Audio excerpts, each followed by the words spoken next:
next speaker is a woman who is such a force of transformation, such a force of extraordinary wisdom.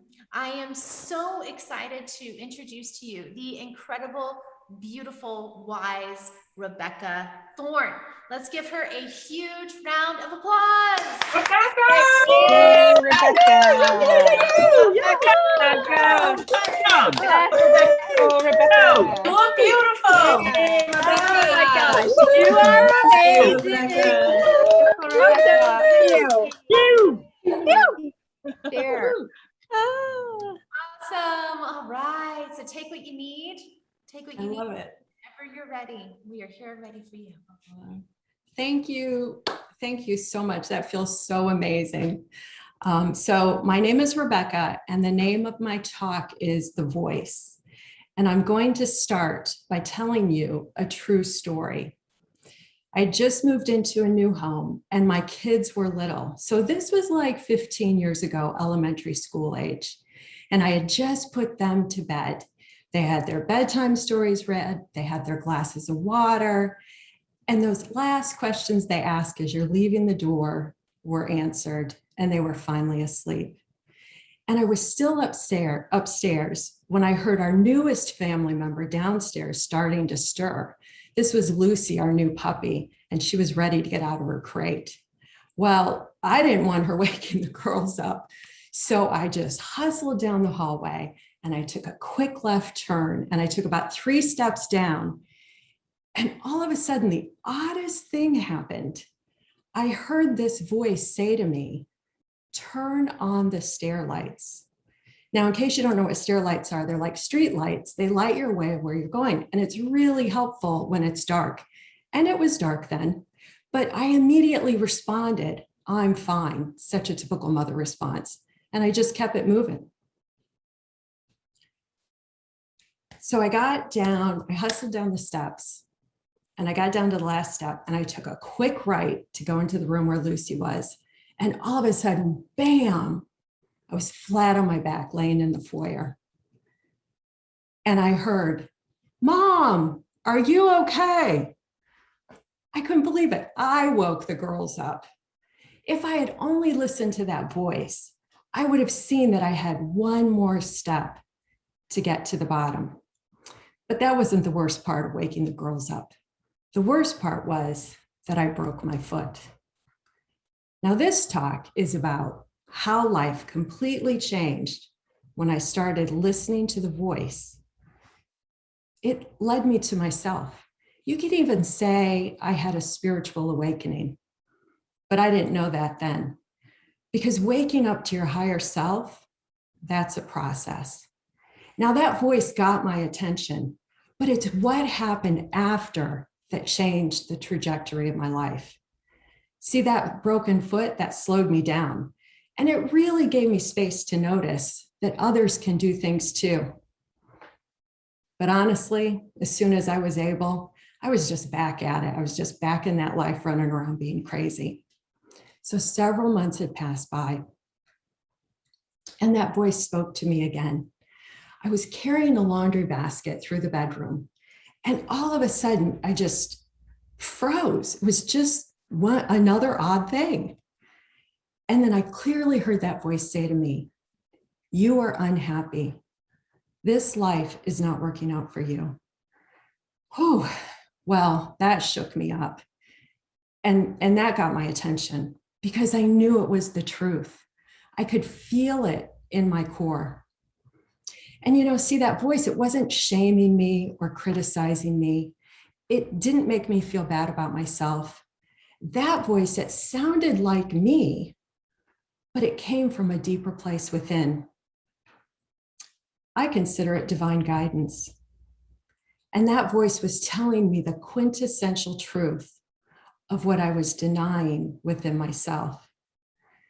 Well, this created a huge challenge for me. Because hearing that voice, it put me in a pickle.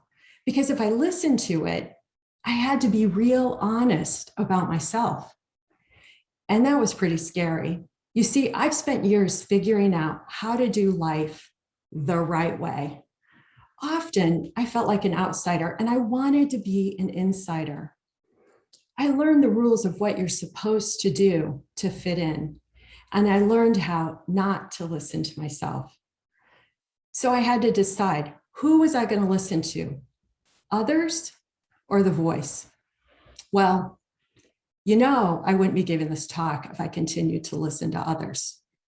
So I started building a relationship with myself. I started becoming my own best expert.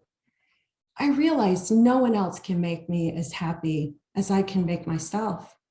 No one can possibly know all the details of me.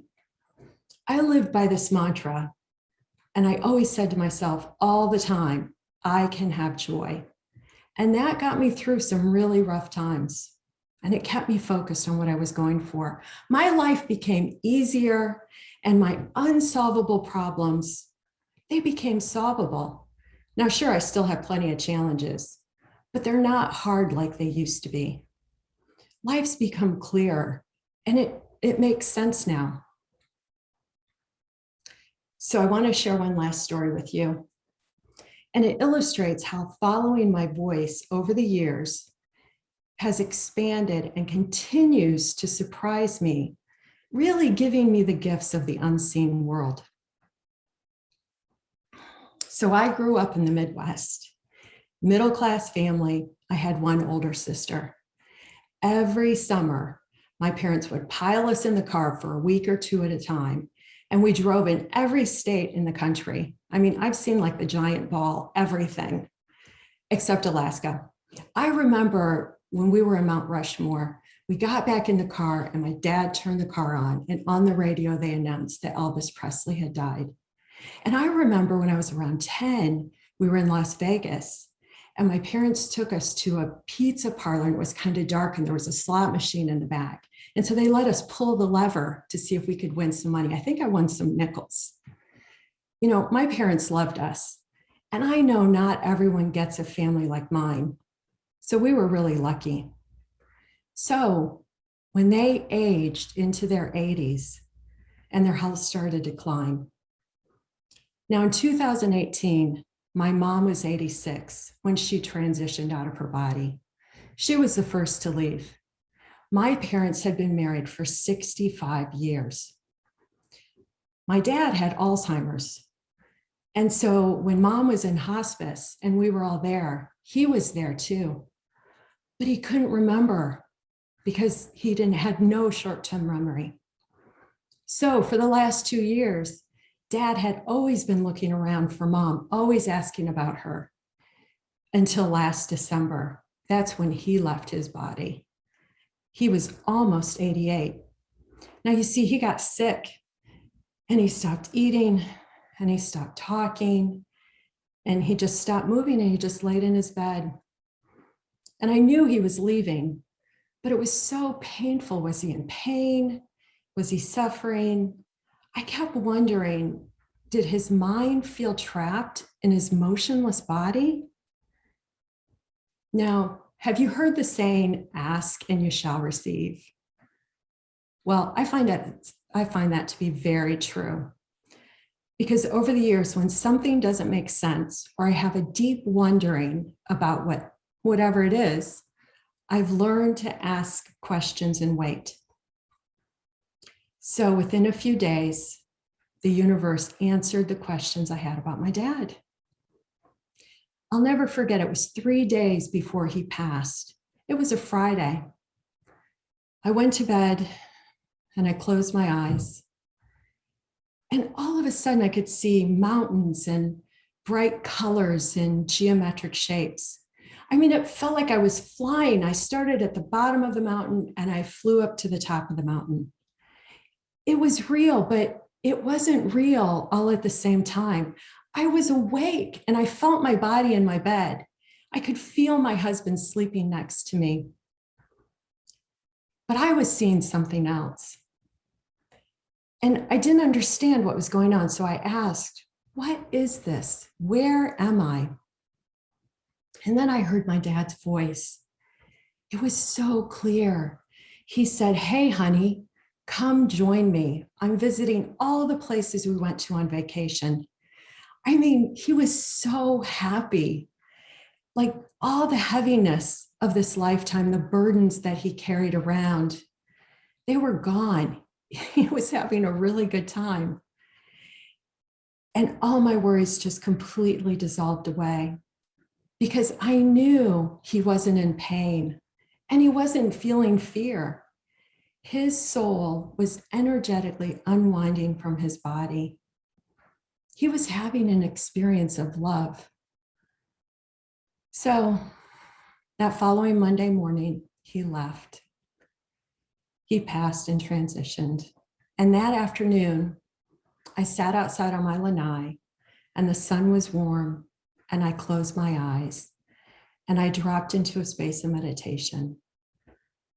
And then I heard my dad's voice and he said, "There you are. I've been looking for you everywhere." However, this time he wasn't talking to me because I saw my mom. He was talking to my mom. "Where have you been?" he asked my mom.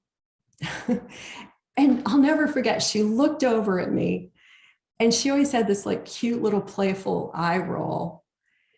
And then she just turned and grinned at Dad. You see, if you knew my mom, you would know she was too kind to tell him that she'd been there waiting for him all along. Now, my story, I know, is really unusual. Most people aren't even aware they can have these experiences, or they don't talk about it. I mean, so often when you're different, you're made to feel crazy. And to me, not talking about it, that is what's crazy. Because everyone has this ability. We're born this way. Now, I heard a voice in my head. That's what got my attention. But you might get goosebumps, or some people smell something that tells them to pay attention, or others might have daydream and have a vision, or you could have just this really strong inner knowing. It can be really different for each person. I work with clients every day, helping them tap into their unseen world to solve their problems, and you can do it too. You just have to start noticing. Just like my mom quietly waited for my dad to find her, your higher self is waiting for you too. So, how do you do this? You start by giving your mind a break. Just like me, you've probably learned to put the mind in charge of everything. No wonder it gets panicky and anxious and it gets depressed. It's so confused sometimes because it's doing all the work. It's overworked. It's exhausted. And that's just not how we're designed. We are so much more than our mind. We have a powerful heart. It's our body's largest electromagnetic field.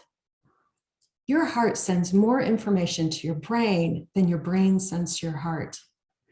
You can tap into your greatness through your heart. It's your pathway to the unseen world. So right now, I invite you to set an intention to be open for direct guidance. Check in with your heart. Put your hand on it. Listen for your voice. Be curious, ask questions, start noticing. Make this a daily practice and watch yourself unfold and expand into your greatness. Because this is where you'll find you, the real, authentic you. And this is where you'll find your courage. It'll be there too. So be open to how your voice is trying to get your attention. Now, my voice started in my head because that's the place I was paying attention to, but then it led me into my heart space. So trust yourself. You're not crazy and you're not making this up. And honestly, I just want you to know, I don't have anything more special than you. I just broke my foot years ago and started wondering about that voice in my head that sounded like me, but wasn't me. So thanks for listening. I appreciate that. That was Rebecca.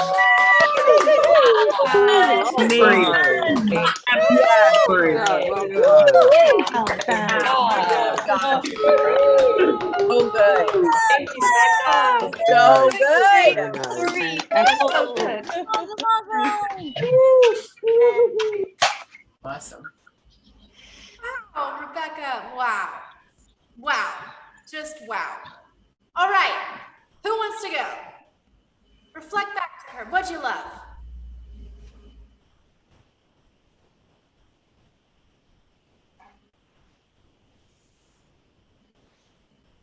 Speechless. Well, I'm going then. Rebecca, you told such a great story, and there was so much like softly delivered wisdom that gave me, and I think I'll speak for the audience that would be listening, such grace to know that we could do this too, that these are all things within our reach, and your experiences through them gives me so much anticipation, because I've been working on it too since I've worked with you in Mastermind, and I just think you're brilliant. What a great delivery. So beautifully done. Beautifully celebrated as well. All right. Who else? Go ahead and pop in. Share with her. What did you love? Either what moved you? What inspired you? And I'm seeing the chat has just been exploding for about 5 minutes. So you can also see in there. But even if you wrote something in the chat, lean in, share with Rebecca. Rebecca, that so spoke to me so much. And I so loved how you talked about how that voice, you first heard it in your head and then you heard it in your heart. But when you talked about hearing from your heart, I placed my hand here. And it was so amazing, because I've got to get back to that space, because I've lost myself in that space. And so that was so amazing to give us. It wasn't anything that wasn't accessible. You made it so that it is accessible to everyone just through telling your story, just by hitting your foot or breaking your foot at the bottom of the stair. I mean, that's how, like, every day is that. And so thank you so much for the reminder of the reconnection that we can all have. So much. Thank you. Beautiful, Kay. So beautiful. Rebecca, I'm just so, I just, each time I hear it just evolves. And today was just this exquisite evolution. And I just was so wowed. I was so wowed of how you wove and just the whole ending of your guidance to us, right? I mean, it was so beautifully done and shared. I have a Post-it now that I wrote while you're talking. I'm here keeping next to my computer. It's like, ask questions and wait for the answer. It's right here. In those moments, where it's like, oh, I feel stuck on something and I'm not sure how, and I get into complaint or all of my patterns about it.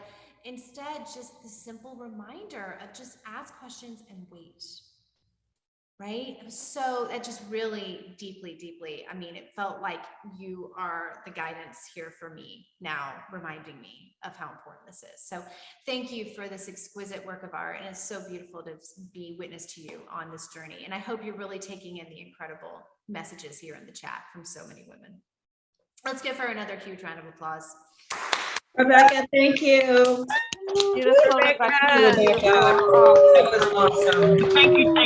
What a Awesome, beautiful Rebecca. talk. Wonderful. Thank you, Rebecca. So good. Beautifully done. So good. I have mine too. Yeah.